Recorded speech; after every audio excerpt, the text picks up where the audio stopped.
Huu ni mji wa Dodoma, makao makuu ya nchi Tanzania. Zikiwa zimesalia saa 48 tu kwa Watanzania kutimiza haki yao ya kikatiba. Na bila shaka Tume Huru ya Taifa ya Uchaguzi NEC imeshakwisha kamilisha kila kitu. Tuungane naye Ronald Sonyo tujue ni wapi alipo na nini kinaendelea huko mpaka sasa. Na kushukuru sana mwenzangu Agnes Peter.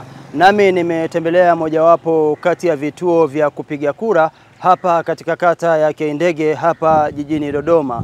Na kituo chenyewe ni hiki hapa ambacho unakiona nyuma yangu. Ni kituo ambacho kinatarajiwa kwamba tarehe 29 kitatumika kwa ajili ya zoezi la kupiga kura.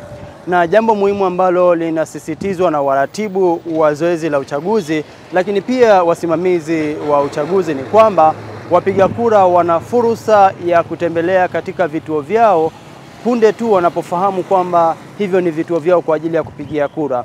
Na jambo ambalo watatakiwa kufanya ni pamoja na kuyahakiki majina yao ambayo tayari yamekwisha bandikwa. Hii inaepusha usumbufu siku ya kupiga kura ama ucheleweshwaji kwa mpiga kura siku ya tukio lenyewe. Ni hayo tu Agnes Peter ambayo nimeweza kuyaandaa hapa, na sasa ni kurejeshe kwake Jacqueline Masawe ambaye pia alitembelea katika baadhi ya maeneo. Na bila shaka Jacqueline Masawe, unacho kitu ambacho umeweza kutuandalia.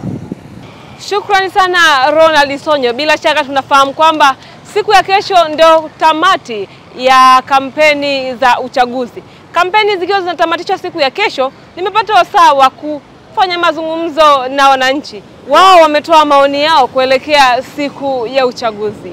Matarajio yangu mimi ni kupata kiongozi bora na mwenye kutusikiliza sisi wananchi wa hali ya chini, na kutatua matatizo yetu sisi kama wananchi ili tuweze kupata maisha mazuri na kufurahia uongozi tulioupata.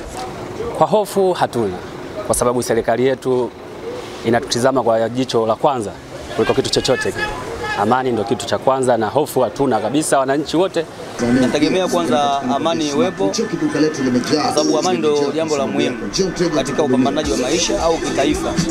Bila shaka umepata kuwasikia wananchi maoni yao. Sasa matangazo haya ni yarejeshe kwako Ronald Sonyo kama una la ziada. Na kushukuru sana mwenzangu Jacqueline Masawe. Mbali na kutembelea katika kituo cha kupigia kura, pia nilipata wasaa wa kutembelea eneo maalum ambalo pia ndilo linalotumika kwa ajili ya kuhifadhi vifaa mbalimbali vya kupigia kura, zikiwamo boksi za kupiga kura, kabla ya baadaye kutawanywa kwenda katika vituo mbalimbali ndani ya mkoa wa Dodoma kulingana na jinsi ambavyo tume imekwisha kutoa maelekezo yake. Mimi sina la ziada. Matangazo haya sasa ni yarejeshe kwako Agnes ili uweze kuendelea na jambo ambalo liko mbele yako. Shukrani sana Ronald Sonyo pamoja na Jacqueline Masawe. Bila shaka mtazamaji wetu umepata kujua ni kipi ambacho kilikuwa kinaendelea huko ambako walikuwepo wenzangu. Na nikusihi tu endelea kubaki nasi ili uendelee kupata kila kinachoendelea, kila hatua mpaka siku ya tamati ya uchaguzi. Kwa niaba ya wote, jina langu ni Agnes Peter. Endelea kubaki nasi.